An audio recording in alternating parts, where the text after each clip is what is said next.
In November, the North Sea looks like a cold, gray wall capable of swallowing a person in a matter of minutes. Most people today would freeze to death in such conditions, even in high-tech winter jackets. But 1,000 years ago, Scandinavian seafarers crossed these icy expanses in open wooden boats, and they did so without modern membrane fabrics or complex synthetic insulation. It sounds like a physical impossibility, but it is an absolute, proven historical fact. The Vikings' main enemy on their sea voyages wasn't foreign armies or ferocious mythical monsters. Far more often, death came in the form of ordinary hypothermia, from which no shield could save them. The cold wind on the open deck chilled them to the bone much faster than enemy arrows. Modern special forces use the most sophisticated developments of the global chemical industry to protect themselves from such cold. But the rugged Vikings survived thanks to what we would today call an ordinary home-knitted sweater. But things get really interesting when you dig a little deeper into the history of textiles.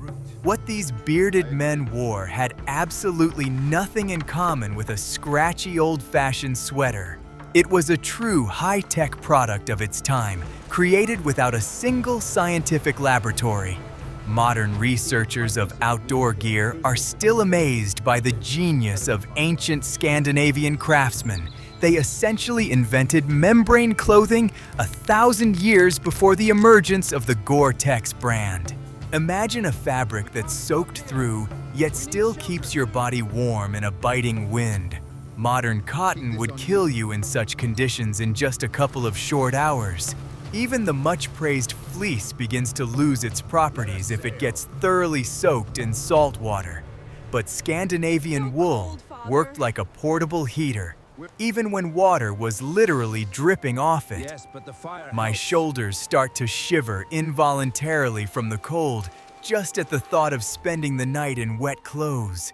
How did they manage to defy the basic laws of physics and human physiology? The answer lies in an incredible understanding of nature and the properties of materials available in a harsh climate. The Vikings didn't just shear sheep, they created a complex survival system out of animal fiber. Every stage of production was designed to withstand the deadly power of the northern wilderness. Your modern $1,000 winter jacket would likely fare worse in this task. In those days, there was absolutely no room for error when choosing gear for long voyages. The ocean does not forgive weakness, and the icy waters of the North Atlantic rob you of heat at a terrifying rate. If your clothes get wet and stop retaining heat, you simply won't survive until morning. That is why Scandinavian craftsmen approached the creation of fabrics with fanatical obsession and surgical precision. It was a matter of literal physical survival for entire generations and the success of their military campaigns. Today, we're used to thinking that technological progress always moves strictly in a straight line upward. It seems to us that medieval people were completely backward and constantly wrapped themselves in coarse animal skins. But archaeological findings completely and mercilessly shatter this arrogant myth of modern civilization. Ancient textile engineering turned out to be so complex that scientists had to spend a long time unraveling its secrets. It turns out that our ancestors understood the physics of thermoregulation just as well as modern sportswear engineers. Moreover, it was this very woolen armor that became the key to the Vikings' great geographical discoveries. Without the right clothing, they would never have reached the icy shores of Iceland, Greenland, and North America. Their famous drakers were magnificent ships, but the open deck meant constant contact with water. No iron armor could have protected the crew from this merciless cocktail of the elements. The real protection came from sheep's wool, ordinary in appearance but incredibly complex in structure. Let's take a detailed look at exactly how this ancient climate control and survival system worked. We'll visit Scandinavian weaving workshops, where they created fabric valued more highly than pure silver. You'll learn why the Vikings deliberately and strictly refused to wash the dirt and grease off their sheep. And we'll compare their gear to what's now proudly displayed in outdoor gear stores. The results of this comparison will definitely make you look at your winter wardrobe in a whole new light. Get ready to forget all Hollywood stereotypes about guys in leather pants in the freezing cold. The real story is far smarter, more practical, and more surprising than any modern cinematic fantasy. We're heading back to a harsh era where the science of survival was passed down not through textbooks, but through a loom. This is a gripping story of how human ingenuity turned wool into a shield against death itself. Welcome to the world of high-tech textiles from the brutal yet brilliant Viking Age. Modern farmers breed sheep primarily for the maximum amount of soft white wool. These selectively bred animals resemble fluffy clouds and provide the material for our cozy city cardigans. But these modern breeds have one huge, fatal flaw in the context of extreme survival. If this beautiful white sheep gets caught in an icy rain, it will get soaked to the skin and quickly freeze. Scandinavian sheep 1,000 years ago were completely different, more like wild, hardy beasts. During the Viking Age, the breed known today as the North short-tailed sheep was a true wonder of nature. Evolution had developed a unique protective mechanism in these animals, consisting of two completely different layers of wool. The outer layer, called the tog, consisted of exceptionally long, stiff, and water-repellent hairs. The inner layer, known as the fleece, was incredibly soft, short, and warm. Together, they functioned as a perfect natural membrane, protecting the animal from wind and penetrating moisture.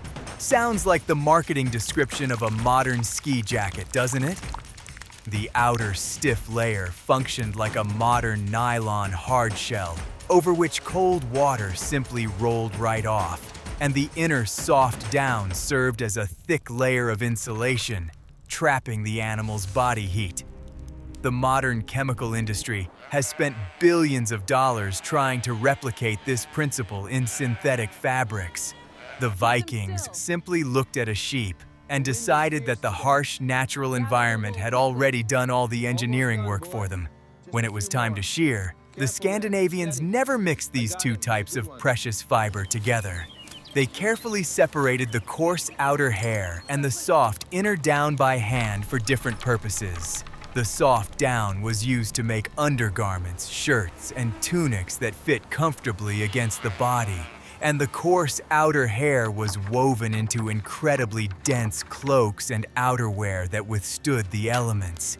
It was a brilliant division of labor at the raw material level, one that modern brands have forgotten. But the most striking thing was how these two layers behaved when thoroughly soaked. Ordinary modern wool becomes heavy when wet and often loses its shape, becoming cold and useless. The long hairs of Scandinavian sheep had a unique structure of microscopic scales that literally repelled water droplets. Water could only seep through under immense pressure, and even then, the bottom layer retained its air pockets. It was these tiny, life-saving air pockets that trapped body heat, preventing the person from freezing to death. Have you ever accidentally put on a wet cotton sock on a freezing winter day? If so, you know from personal experience that this is a surefire way to get frostbite on your toes quickly. Cotton draws heat from the human body 25 times faster than ordinary dry air. Ancient Scandinavian wool, however, continued to provide warmth even when completely submerged in icy seawater. This is due to a chemical reaction.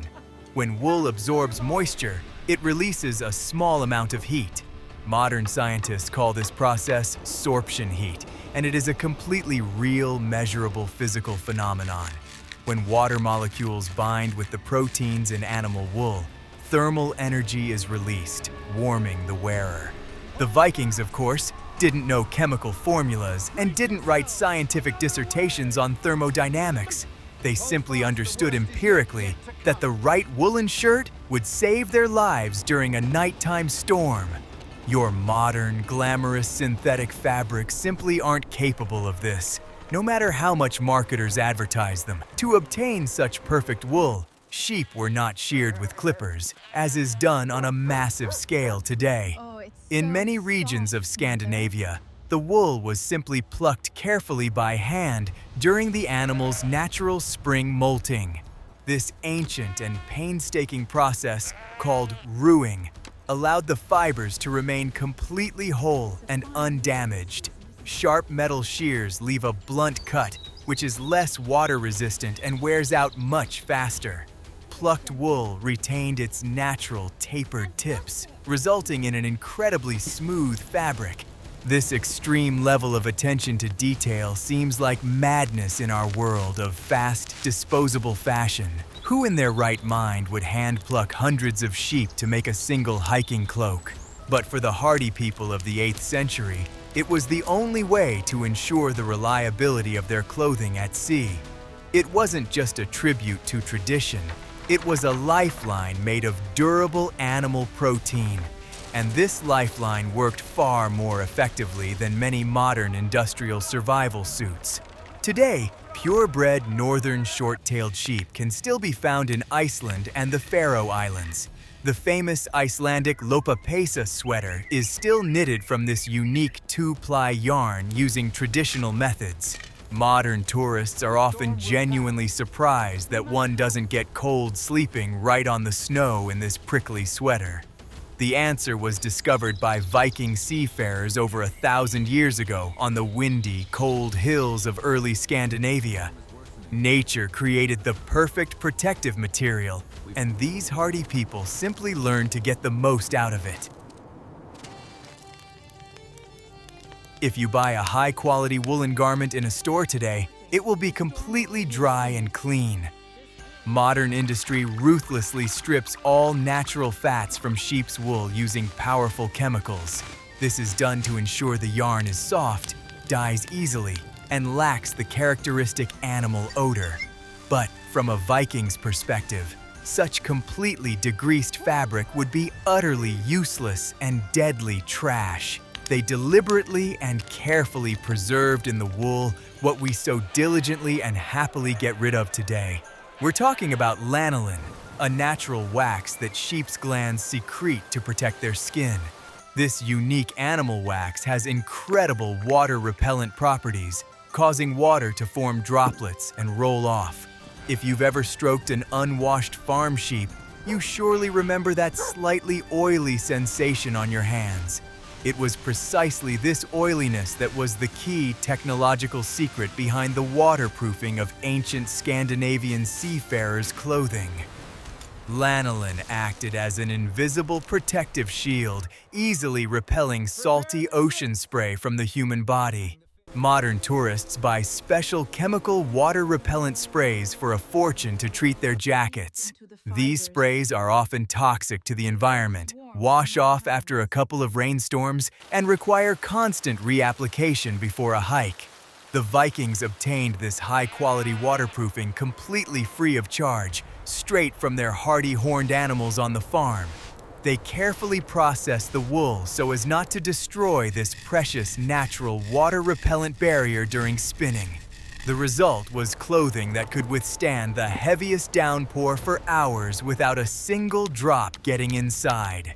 But there is one important technical problem here, which the Scandinavian craftsmen had to solve brilliantly and unconventionally. If the wool is not washed at all, it will be too dirty and matted for normal spinning of fine threads. Women of the Viking era used fermented urine for the careful and delicate cleaning of sheep's fleece before working with it. The ammonia in old urine acted as a mild soap, removing dirt but leaving most of the valuable lanolin intact. It sounds disgusting to a modern city dweller, but it was cutting-edge chemical engineering for its time. After washing and spinning, the finished heavy cloaks were sometimes rubbed with animal or fish fat. This transformed the already durable woolen fabric into a true historical equivalent of modern, thick neoprene. Imagine a thick raincoat that not only keeps you warm, but literally repels icy ocean waves. In such gear, one could sit for weeks on the open deck of a drakkar in the raging North Sea. My hands are starting to freeze just from typing this, and yet they crossed oceans in such conditions. Interestingly, the smell of such grease-soaked clothing was, to put it mildly, quite distinctive and potent. A mixture of sheep sweat, old fish oil, campfire smoke, and unwashed human bodies created an unforgettable aroma. Enemies could likely smell an approaching Viking war party long before they saw their sails on the horizon. But when survival in sub-zero temperatures is at stake, aesthetics and perfumery instantly take a back seat. Smelling like old fish is far better than dying of hypothermia while looking beautiful, aesthetic, and completely odorless. Modern textile science has only recently begun to pay attention again to the amazing properties of natural lanolin. Companies producing high-end outdoor gear have started manufacturing woolen clothing with a deliberately restored fat layer.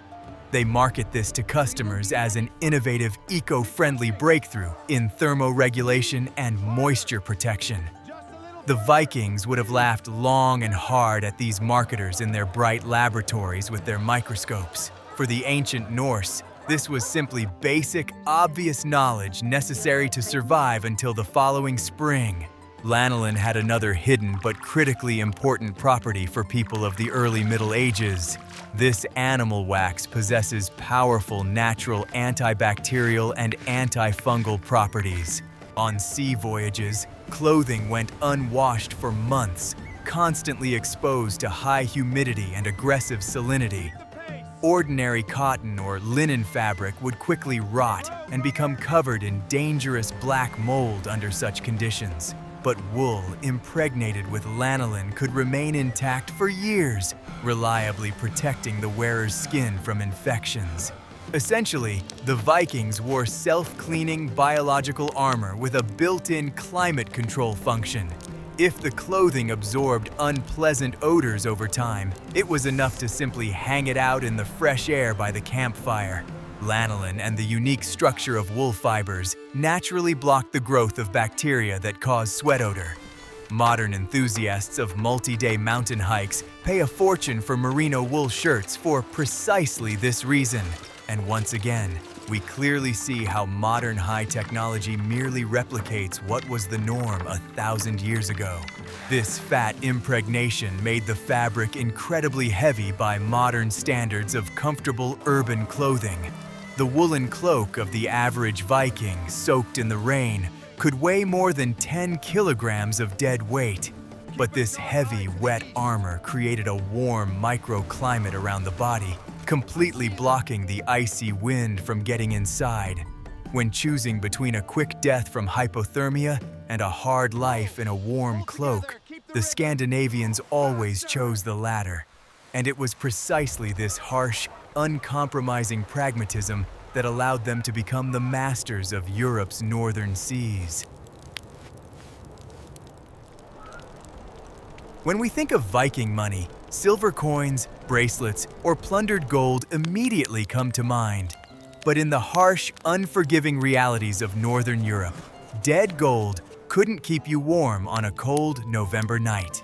The real hard currency on which the entire economies of Iceland and Norway depended was a special woolen fabric. It was called vadmal, and its supreme value was literally enshrined in the ancient Scandinavian laws of the time. People regularly paid taxes, bought land, and even paid blood money for murder in yards of this incredible fabric. Wadmal was not just a random piece of fabric woven out of boredom or idleness on long winter evenings. It was a strictly standardized product, the quality of which was controlled more rigorously than modern government standards. Ancient laws clearly stipulated how many threads there must be in the warp and weft per inch of finished fabric. If you foolishly tried to sell substandard vadmal, you could be severely punished for economic fraud. It was a strategic fabric of national importance, upon which the defense capability and survival of the entire society depended. The process of creating this fabric was a veritable manufacturing hell, requiring monstrous and exhausting physical effort. After the fabric was removed from the loom, it was too loose and let cold air through. To turn it into impenetrable armor, the finished wadmal had to be pounded in hot water for hours on end. Women furiously trampled the wet wool with their feet in special vats or beat it with heavy wooden mallets. This process, called fulling, caused the wool fibers to interlock tightly, forming a monolithic layer. As a result of fulling, the fabric shrank by nearly a third, becoming incredibly dense, heavy, and stiff. In terms of its physical structure, the finished wadmal resembled modern thick felt, but retained the flexibility of woven fabric. Cutting through such a dense fabric with a combat knife was difficult, and piercing it with an arrow in flight was even harder. That is precisely why thick jackets and heavy cloaks made of wadmal often served as cheap and effective protection in battle. It was true textile armor, which protected equally well against both the enemy's blade and the icy wind. The famous Icelandic sagas often mention how warriors were struck by swords, but survived thanks to their layered clothing.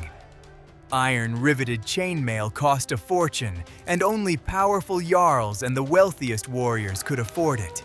An ordinary Viking foot soldier went into bloody battle protected by nothing more than a few layers of tightly packed sheep's wool. And the most surprising thing is that this seemingly primitive protection worked surprisingly well against sliding, chopping blows. Thick wadmal functioned like modern Kevlar, viscously absorbing the kinetic energy of the blow and preventing the blade from cutting through the flesh. Consider this remarkable fact in the context of modern technologies for creating composite protective materials for the military. Modern body armor uses layers of ultra-strong synthetic fibers to trap a bullet or shrapnel in a viscous medium. The Vikings intuitively used the very same principle of physical energy absorption, only their threads grew on the backs of sheep. This is a stunning historical example of how extremely limited resources force people to find ingenious engineering solutions. And all this incredible production was done by the hands of simple peasant women by the light of dim oil lamps. Using fabric as the main currency sounds strange to a modern person with a bank credit card in their pocket. But in Iceland, which had no silver mines of its own, wadmal became the absolutely ideal equivalent of the value of goods. A standard piece of fabric was about 6 cubits long, and this was the basic unit of measurement. You could calculate with mathematical precision how many cubits of wadmal a well-fed cow, a slave, or a good battle axe was worth. This unusual economic system lasted for hundreds of years, easily weathering many of continental Europe's silver crises. The value of wadmal was so high that its constant export became the foundation of the wealth of entire regions of the north. Icelanders loaded their ships to the brim with rolls of this dense fabric and transported it for sale to England and Norway. The royal courts of Europe bought northern wool with great enthusiasm because it had no rivals in terms of durability. European fabrics were finer and more elegant, but they were completely unsuitable for harsh winter military campaigns. Northern textiles were like a reliable military off-road vehicle among the elegant but extremely fragile sports cars of the time. The production of this fabric was entirely in the calloused hands of women, which made them incredibly important members of society. A woman at her home loom was literally printing money and forging armor for her entire family. Whether her husband survived at sea or in battle depended on her skill, incredible patience, and physical strength. Archaeologists regularly find spindles and stone loom weights in the richest female burials of the Viking Age. This was not just a boring domestic hobby. It was high-tech production driving the economies of entire nations. Today, we often underestimate the colossal importance of textiles in human history, considering them too mundane. We've grown accustomed to admiring ancient swords in museums, forgetting that without proper clothing, a warrior would have died before the battle even began. Wadmal was that very invisible historical foundation upon which the entire expansion of the northern peoples in the Middle Ages was firmly built. It was a unique material that brilliantly combined the functions of money, a winter jacket, military armor, and a ship's sail. No modern material can boast such incredible versatility and historical significance all in one. If you take a course in modern extreme survival or mountaineering, you'll immediately be taught one golden rule. The main secret to staying warm in the mountains isn't a single thick jacket, but a system of several thin layers. The modern outdoor industry makes millions by selling us base, insulating, and protective layers of clothing separately. Marketers present the concept of layering as a great achievement of 20th century science that saved the brave conquerors of Everest. But Scandinavian seafarers actively and universally used this system a good 1,000 years before the Patagonia Company came along. The Vikings never set out onto the cold winter sea wearing nothing but a single thick bear skin. Their wardrobe was a carefully designed system where every piece served a specific thermoregulatory function. The base layer was a linen or very thin woolen shirt, which wicks sweat away from the body while rowing. It was an ancient but incredibly effective counterpart to modern athletic thermal underwear designed to keep the skin dry. Linen provided pleasant cooling in the heat, while the thin wool reliably retained heat even during the most intense sweating. Over the thin base layer, a thicker woolen tunic was always worn, serving as the primary insulator. This middle layer trapped the warm air heated by the body, creating an invisible air cushion around the warrior's torso. Air is one of the best natural insulators in the world, and the ancient Scandinavians understood this perfectly through experience. Modern fleece jackets work on exactly the same physical principle, trapping warm air between synthetic fibers.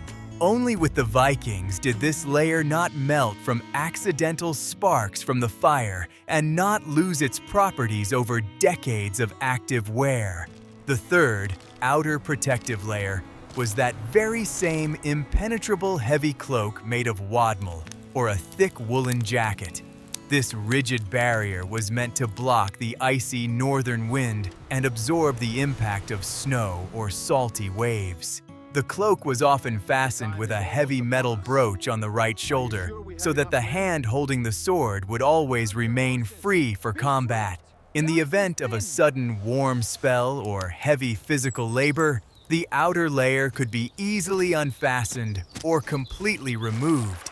This tactical flexibility allowed the Vikings to avoid overheating, which in winter is just as deadly as freezing to death. Overheating in extremely cold conditions leads to heavy sweating, and a person drenched in sweat freezes instantly when they stop moving. Modern soldiers often suffer from this when they march for long periods in heavy gear and then stop for a rest. The Vikings knew how to finely and quickly regulate their body temperature by removing or adding layers of wool right in the middle of a sea crossing. They didn't know any fancy medical terms, but they knew exactly how the body feels during sudden temperature changes. Their clothing system was a living, breathing organism, instantly reacting to the slightest changes in the surrounding weather.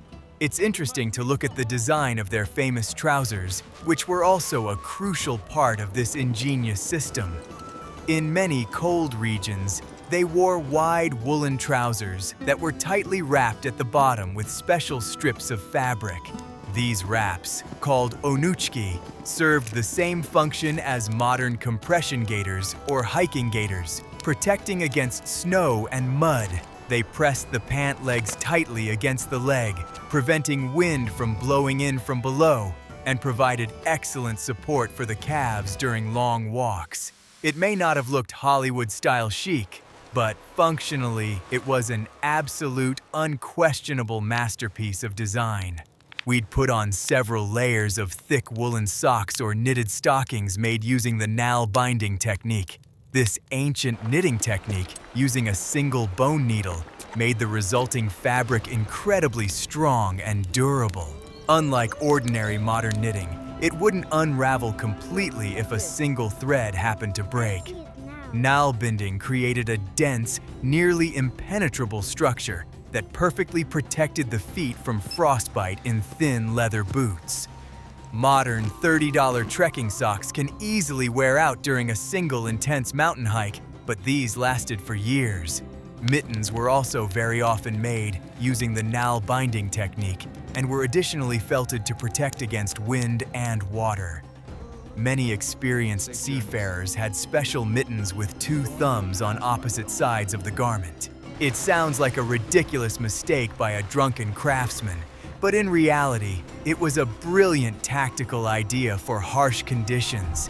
If the mitten got wet or worn out on the palm side from prolonged oar work, you simply flipped it over to the dry side. Double the lifespan without needing a spare pair on a trip. This is a triumph of Scandinavian minimalism and practicality. Even Viking hoods were a true marvel of ergonomics, protecting the parts of the body most vulnerable to the cold. They often featured a very long cape that tightly covered the shoulders and chest, leaving the wind no chance at all. Modern winter jackets often have the flaw of leaving a gap between the collar and the hat, through which precious heat escapes.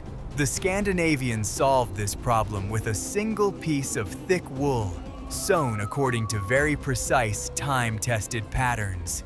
It was an ancient equivalent of a balaclava, only made from a protective layer of natural material that kept the wearer warm even in water. When comparing this multi-layered historical ensemble to modern survival gear, one is simply struck by the similarity in how they work. We've replaced natural wool and linen with polyester, nylon, and the thinnest high-tech membrane films, but the architecture remains the same. The Vikings were true, full-fledged pioneers of the outdoor concept, surviving in places where modern tourists go only for thrills. Their clothing did not restrict movement in battle at all, retained heat in an icy storm, and served them for many years. And all this was achieved solely thanks to a deep, almost animalistic, instinctive understanding of the ruthless laws of nature. When we discuss the era of the Vikings' great geographical discoveries, the focus naturally always falls on their ships. The famous drakers and Norse, with their flexible wooden hulls, were indeed the pinnacle of shipbuilding at the time. But even the best, fastest, and most maneuverable ship in the world is absolutely useless if its crew freezes to death halfway there. Iceland, Greenland, and the distant shores of North America were reached not only thanks to oak planks and iron rivets, they were conquered thanks to the incredible physical endurance of people wrapped in high-quality, technologically advanced sheep's wool. The journey from the icy shores of Norway to distant Iceland took many long weeks on the open and unpredictable ocean.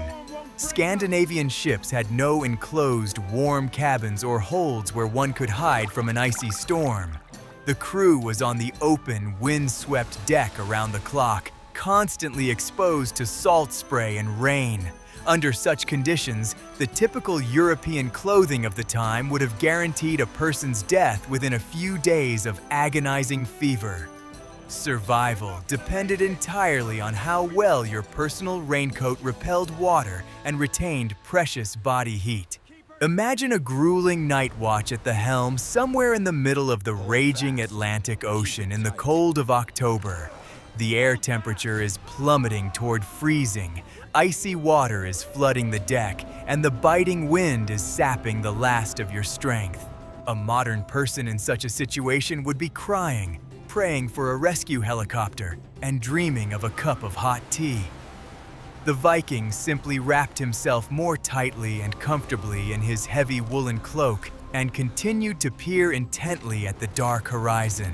His multi-layered living armor of lanolin and double fleece worked flawlessly, keeping his core relatively safe.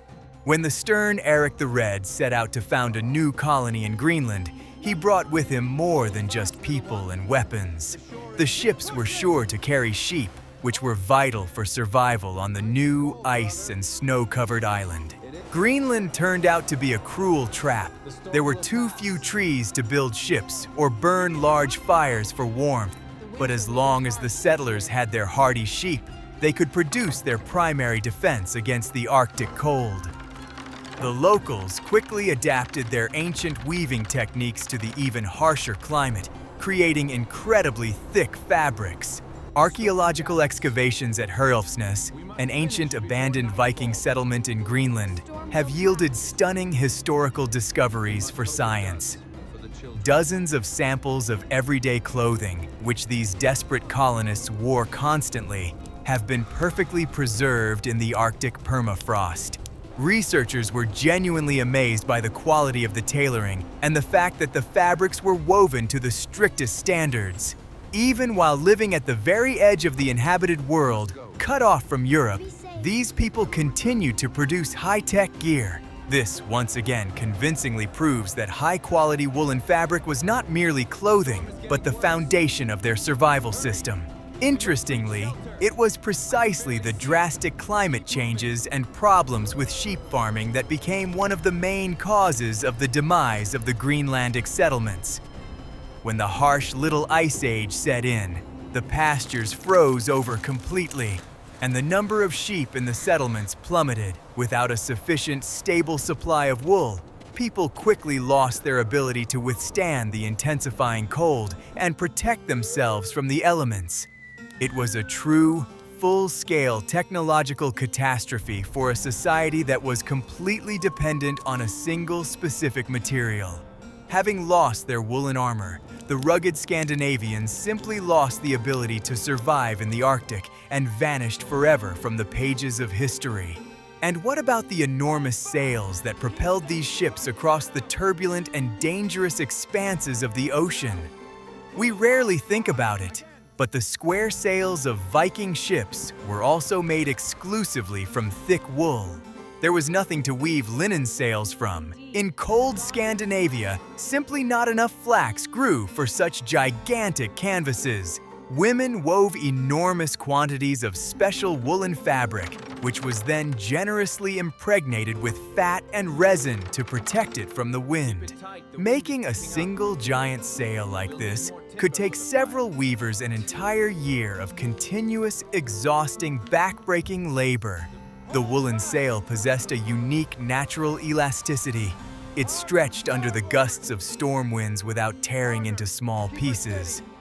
Modern engineers sincerely admire the aerodynamic properties of these sails, which allowed drakkers to sail even at a sharp angle to the wind. If a sail were to suddenly tear in the middle of the ocean, the wooden ship would be doomed to certain death in the waves. Therefore, the quality of the yarn and the density of the sailcloth's weave were a matter of absolute life and death for the entire crew. Once again, we clearly see how a simple animal fiber became a true pinnacle of early medieval engineering. This fact completely and unconditionally overturns our conventional notion of the technological superiority of modern materials over ancient ones. We have created ultra-strong Kevlar, breathable Gore-Tex, and lightweight carbon fiber, investing the entire planet's vast scientific resources into it. Yet 1,000 years ago, a small handful of people in Northern Europe used a single renewable resource to solve the same problems. Wool kept them warm, protected them in bloody battle, served as a hard currency, and propelled their ships to uncharted lands. This is an absolute, unqualified triumph of human ingenuity and perfect adaptation to the harshest environmental conditions. So, the next time you happily slip on your trendy winter jacket that cost hundreds of dollars, Think of the Vikings. Your beautiful jacket will likely fall apart in a couple of years, and its chemical water-repellent treatment will wash out after the third wash. But the fabric from which Eric the Red's simple hiking clothes were made has survived in the glaciers of Greenland to this day. We naively think that modern winter clothing is high-tech, but in reality, we have simply forgotten the great ancient technologies. The Vikings did not survive in spite of their gear. They always triumphed precisely because of its incredible, rugged perfection. History often deceives us, leading us to naively believe that ancient people were primitive, dirty, and ignorant beings. Hollywood movies love to portray ferocious Vikings in ridiculous leather armor with bare chests in the midst of the harsh northern winter. But the reality hidden in archaeological finds and the texts of ancient sagas turns out to be far more interesting and complex than any cinematic fiction. These rugged people built a powerful maritime civilization not because they didn't feel the cold, but because they knew how to manage it. Their deep understanding of the properties of natural materials was akin to true magic, based on the harshest practical experience of dozens of generations. We have traced in detail the incredible journey from the coarse, water-repellent fleece of wild northern sheep to the high-tech, multi-layered protection of the seafarer.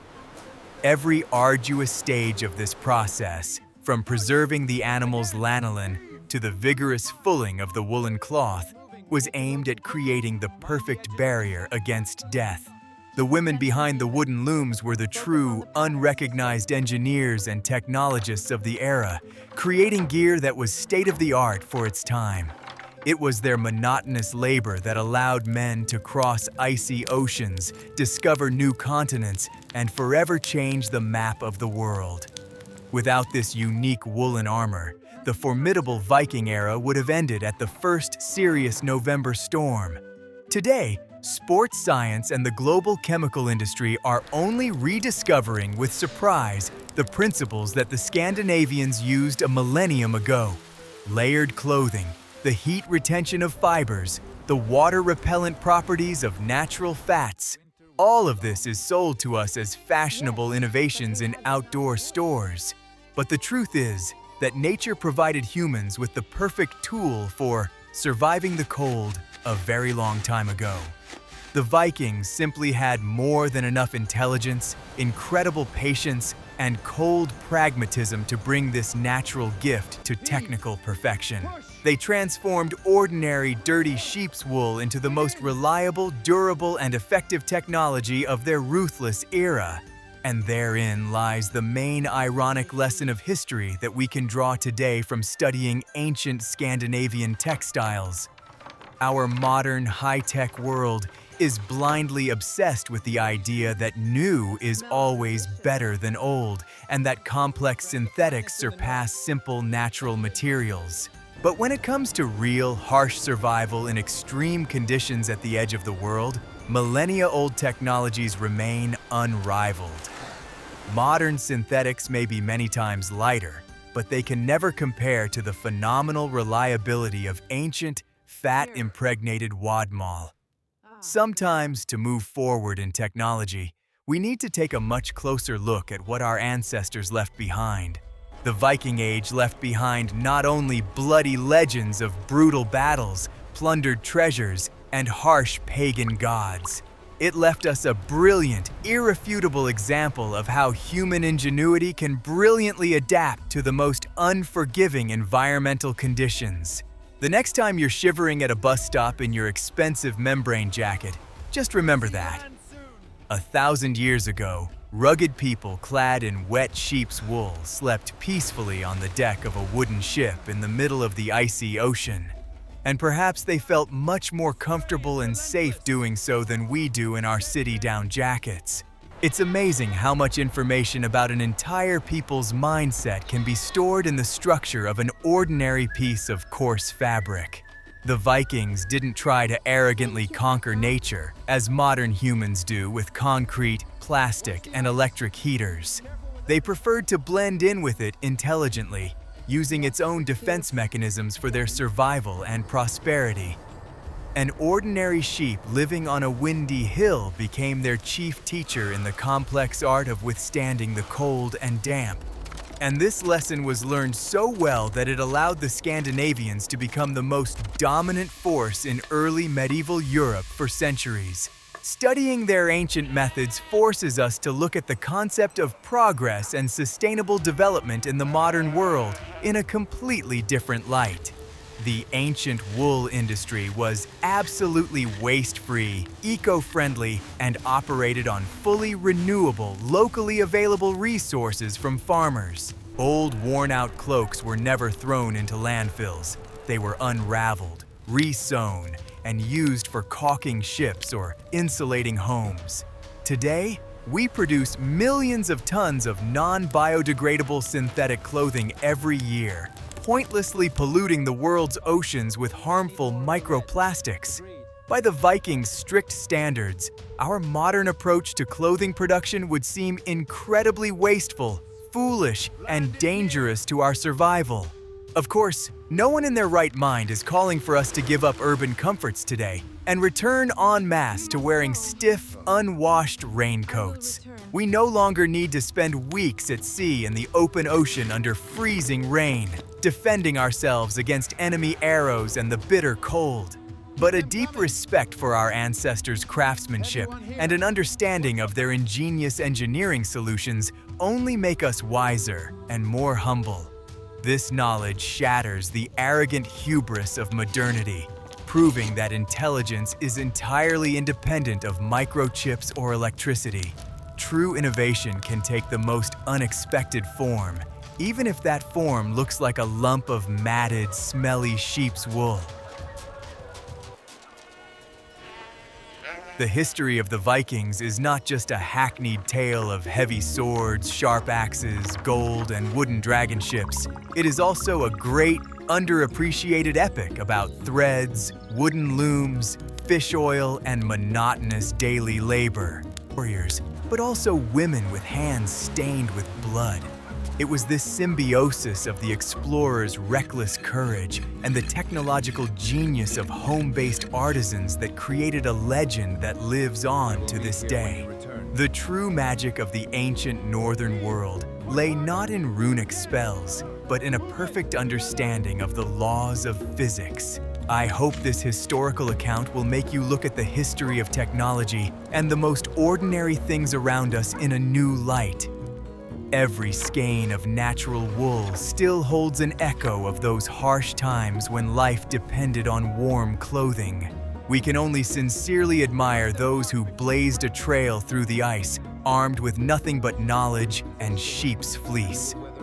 If you enjoyed this in-depth historical analysis, leave your thoughts in the comments and share this video with your friends.